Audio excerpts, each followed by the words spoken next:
I'm going to try to make this video in less than 10 minutes, and I'm going to show you the similarities and differences between the Model Y and the Model X. They look pretty similar. The Model X, the doors just open up when you come close, and they just, you get in, they close by themselves. Luxury, very nice seats, the best out there. Headrests are adjustable, which is great. Captain's chairs in the back, beautiful interior. I still really like the portion in the front that shows you, some basic stuff that we're used to, like speedometer stuff. Anyway, the Model X P90D, see the lines? The same as the Model Y. The Model Ys are sharper, but they are very similar. And they terminate, if you look at that body line, they terminate in the front here. This is 2016, so there's no camera, but on the newer ones there's a camera. But on the Model Y, sharper, but look, they come down and terminate. Same place. Look, the wheel well has a piece of plastic that drops straight down. And if they had one that was flared, like they do in the Model X, then it just gives it more of a lowered, aggressive, sporty stance. See how there's a difference? They did something interesting with the middle of the wheel. There's some spacing in here, and they don't have it on the Model X. Now, the Model X has the coating in the entire wheel wells that is great for soundproofing. Model Y only has it in the top portion. I'll still take it. And I can't, yeah, none in the front. Then the Model Y only had that little bit up top. Model X definitely has it through the front and the back. And in the back, it's thicker. And the Model Y has it throughout the entire back, but it's a thinner material. But they did a great job with these wheels. Both wheels are great. The back, okay, look at this.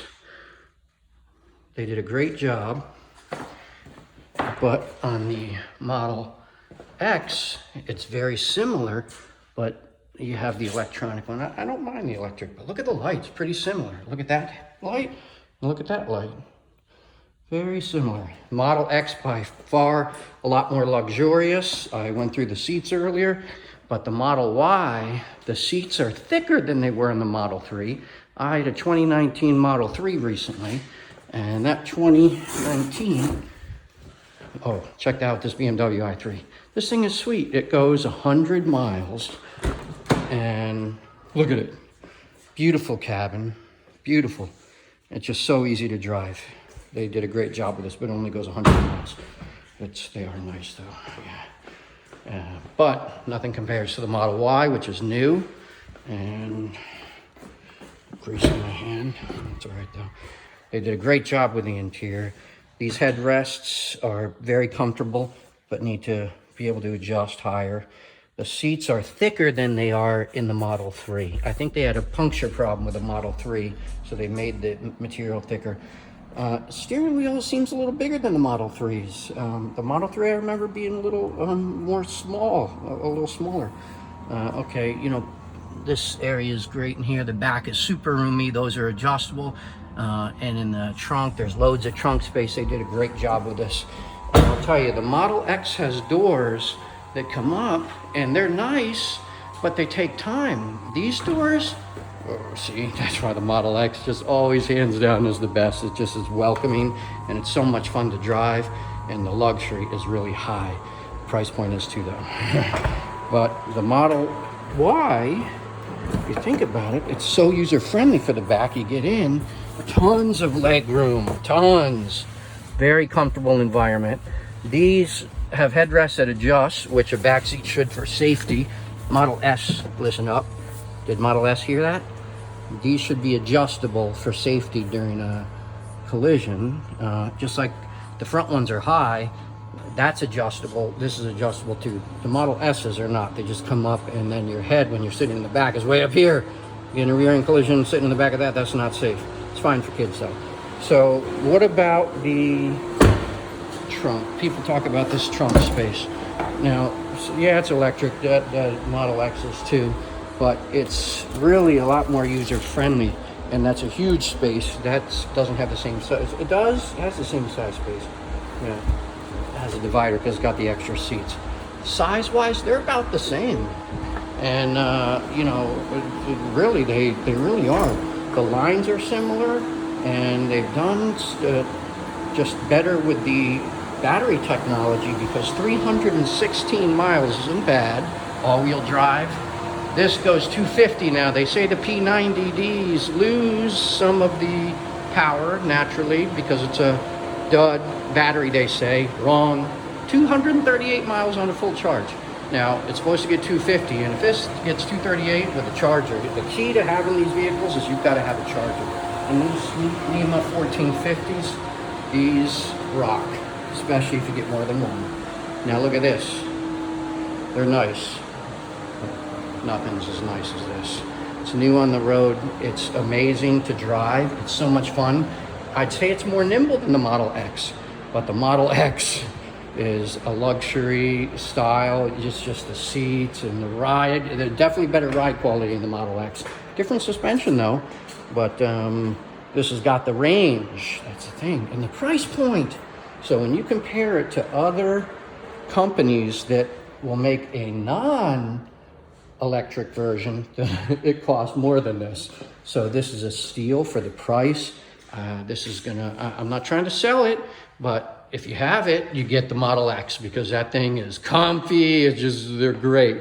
And when they redesign it, they are going to improve it significantly. And I bet what they're gonna do is they're gonna do something to put the same type of battery technology that's in the Model 3 and the Model Y. Naturally, they're gonna put it in the Model X and the Model S. But great looking car. I mean, they just, but the Model Y has its own look, and it's that fastback look. But the front ends are the same. See how it swoops here? That's the same exact on both vehicles. See the swoop? And then look. Same swoop. Oh, looking underneath, a couple pieces.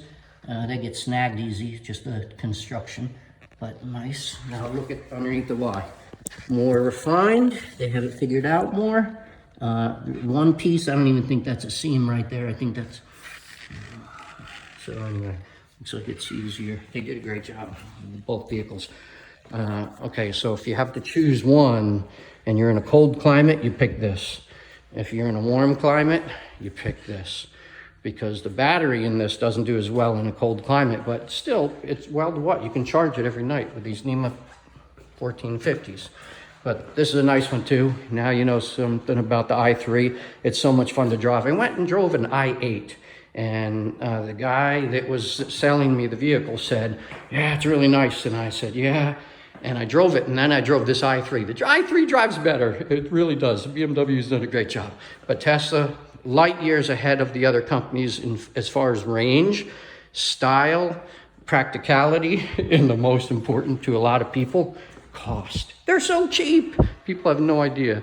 Look at what's a comparable vehicle by another manufacturer like Mercedes or BMW cost. And this, you get a lot more, and you don't have to go to the gas station. Look at the back. I forgot to mention, these are the same. Look.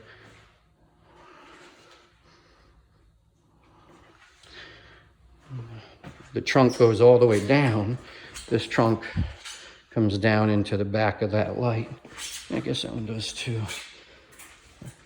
I hope you enjoyed this video. I enjoyed making it, and now you have to make a decision on which one of these you want. And probably, I don't know, they're all nice. Now, I've had Maseratis.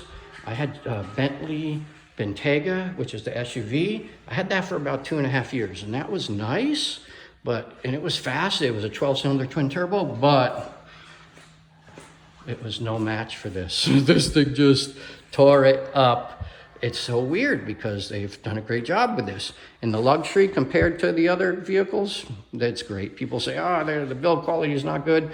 Hey, it's a couple little corners that don't match up, big deal. The rest of the car you're getting is just the best. But BMW, I don't know, I have to say, their next vehicle might be better looking and have more range. but the rest of it's figured out real well. They did a great job. This is a 2017. The battery management is much better than the 2016. This goes 115 miles, but real world, probably about 90 to 100. The other one that first came out, it was 84 miles. But then when I drove it, and didn't have it for long, because I couldn't even get 60 miles. So to a full charge. So, and, I had to get to work, and that's 60 miles away. So, all right. Well, I hope you enjoyed this. Oh, I went over 10 minutes.